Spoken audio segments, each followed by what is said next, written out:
sedikit lah, sedikit nggak banyak. Sedikitnya Tapi ya kan itu dinamis, masih dalam penggodokan. Demikian.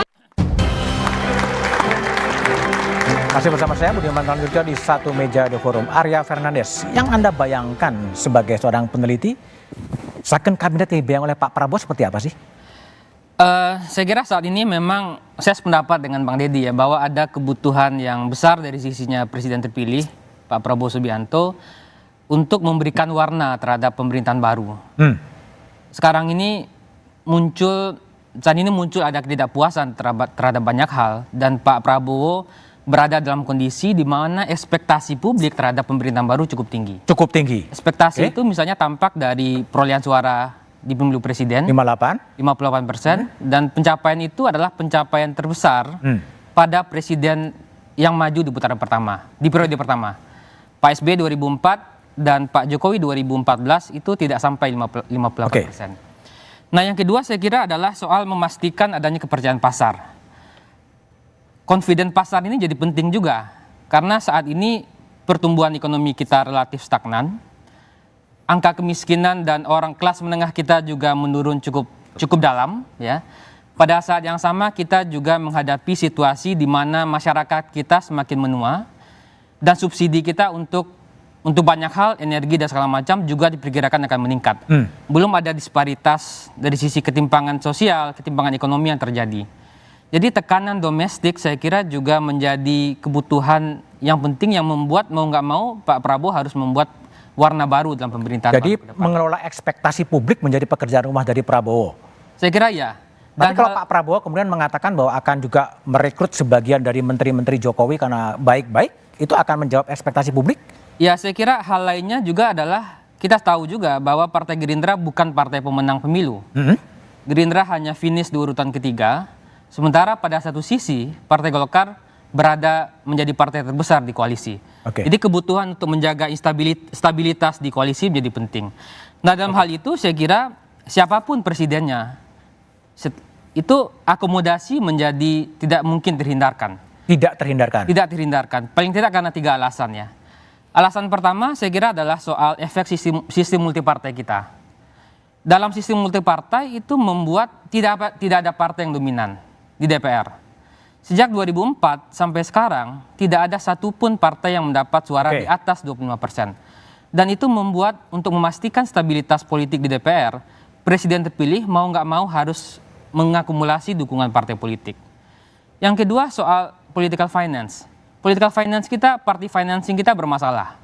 Sehingga partai kemudian melihat salah satunya cara untuk mendapatkan akses pada sumber-sumber pendanaan politik adalah masuk di kabinet.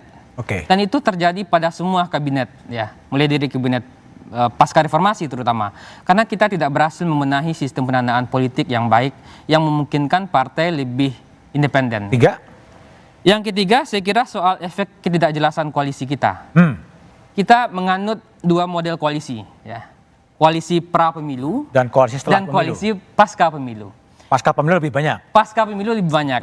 Nah, sejak 2004 itu terjadi. 2004, 2009, partainya Putri yang ketika itu tidak mendukung Pak SBY, justru masuk di kabinet. Partainya Mas Zaky juga begitu. Masuk juga? Di periode kedua masuk juga.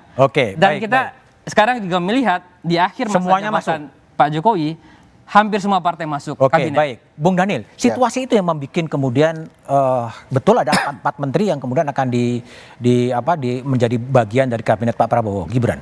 Pertama, sampai dengan detik ini belum ada statement resmi yang disampaikan Pak Prabowo, bahkan secara tertutup juga belum, setengah kamar juga belum ada Pak Prabowo menyebutkan jumlah 44 dan sebagainya, karena kita nggak tahu jelas dari mana jumlah yang bisa menyebutkan 44, karena semuanya orang, kemudian institusinya dan segala macam itu masih dalam proses pembahasan yang bisa berubah dan bisa diubah. Jadi Pak Prabowo hari ini dan tim kecil itu masih bekerja dalam proses menderifikasi program-program yang ada dalam bentuk institusi kementerian, apakah ada kementerian yang digabungkan, kemudian ada yang dipecah jadi 2 dan sebagainya. Nah, diskusi itu terus berlanjut tentu sampai dengan detik ini. Nah, kepentingan Pak Prabowo apa? Kepentingan Pak Prabowo sebenarnya adalah bagaimana program-program yang disampaikan pada saat kampanye itu bisa bisa dilaksanakan segera mungkin melalui institusi kementerian yang ada. Kalau kemudian program itu tidak bisa di handle atau di cover oleh satu kementerian, maka kita butuh badan atau kementerian baru, atau kalau ada kementerian yang dianggap itu tidak efektif selama ini, itu bisa digabung. Nah, ini dilakukan Pak Prabowo ini dalam rangka memastikan efektivitas dan program-program itu bisa berjalan dengan baik. Itu poinnya. Kemudian bentar ke Mbak Putri dulu. Mbak Putri, tadi ada penyebutan bahwa koalisi sebelum dan sesudah itu beda. Sebelum sedikit, tapi sesudah pemilu kemudian menjadi gemuk gitu. Kalau Golkar memang praktek politik Indonesia memang harus gitu ya? Ya. Kalau kami kan melihatnya konsolidasi dari kekuatan politik yang ada di Indonesia pasca pemilu itu memang sangat penting, terutama tadi tantangan-tantangan yang Bang Deddy sudah sampaikan kan, pertumbuhan ekonomi kita stagnan misalnya, terus kondisi geopolitik yang tidak pasti. Jadi kita membutuhkan seluruh kekuatan untuk sama-sama kita berkontribusi dalam menghadapi kondisi yang serba ketidakpastian ini.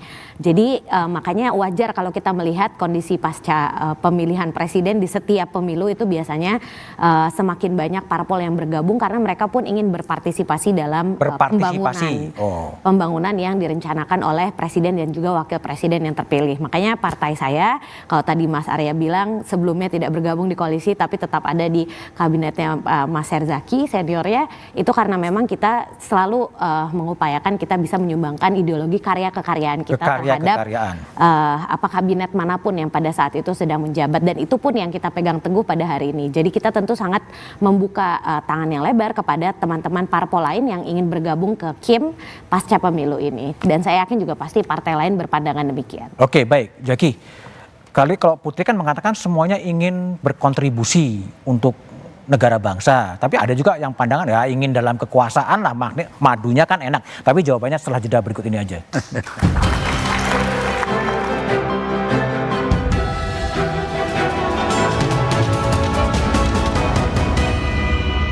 Presiden terpilih Prabowo Subianto disebut-sebut akan membuat kabinet